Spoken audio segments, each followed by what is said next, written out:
Throughout December, people often prepare their homes for Christmas.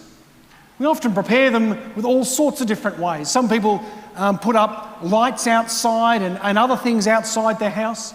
Some people clean up their gardens, perhaps do some spring cleaning out in the garden maybe. Others clean up inside. Some put up Christmas trees and decorations, and many of you have probably been doing this.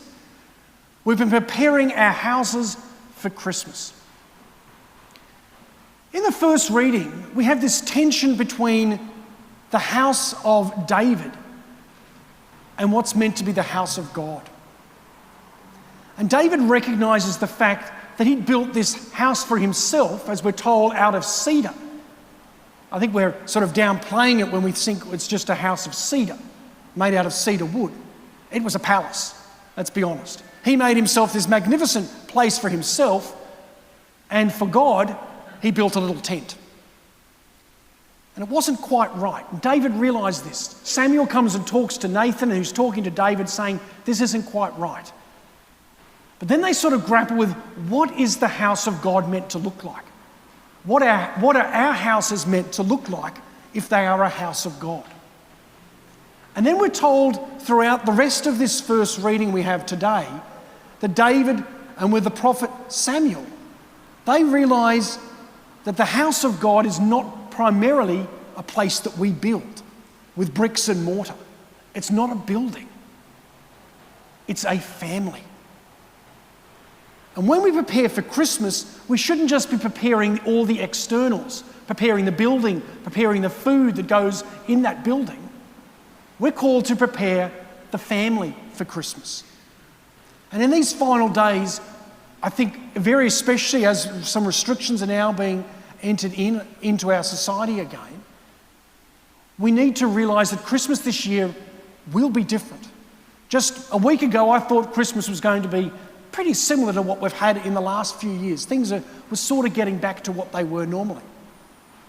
Other parts of the world have had to prepare for Christmas where it's not about all those externals. It's not about gathering together as a large family, but it's actually recognising the fact that we are the house of God and that God comes into our house, not a physical place, but into our family. When God decides and chooses to come amongst us, it's not about coming into a palace. It's not about the pageantry of a king coming amongst us, but God's coming into our family.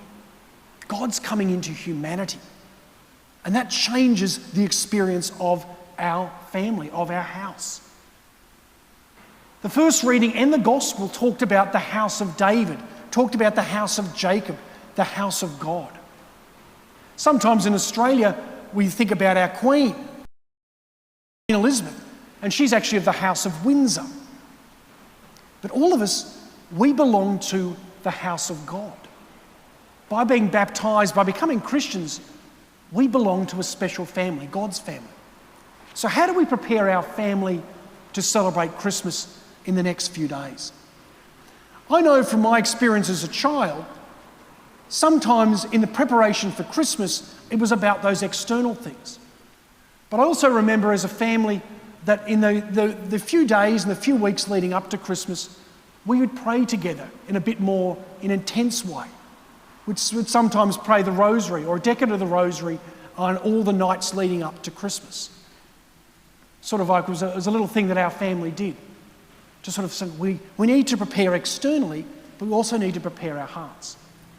I remember as a child, and I've done this as an adult too, and many of you have probably done this as well.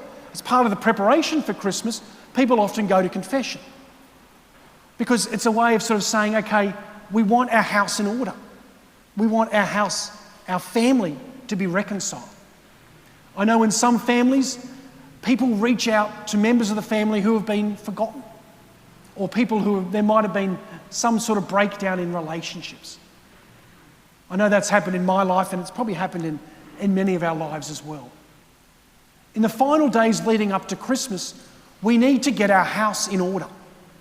Not just physically, not just the building, but our family. Are we at peace with each other? Are we at peace with God?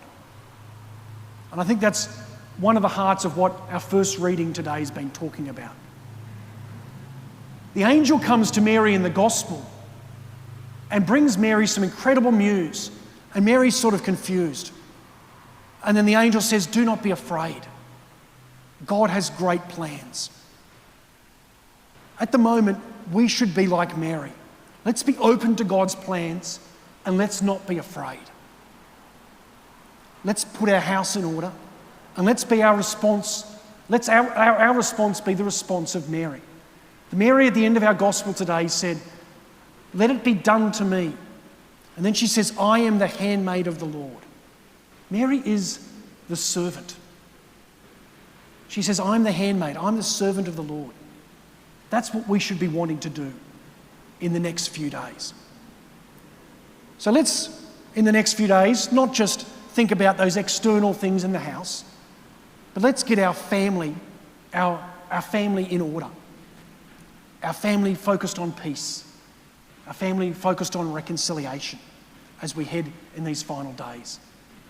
And once we are at peace with each other, our response is the same response of Mary. Let's be servants. Let's recommit to being the servants of Jesus Christ in our world at Christmas and then hopefully into the new year.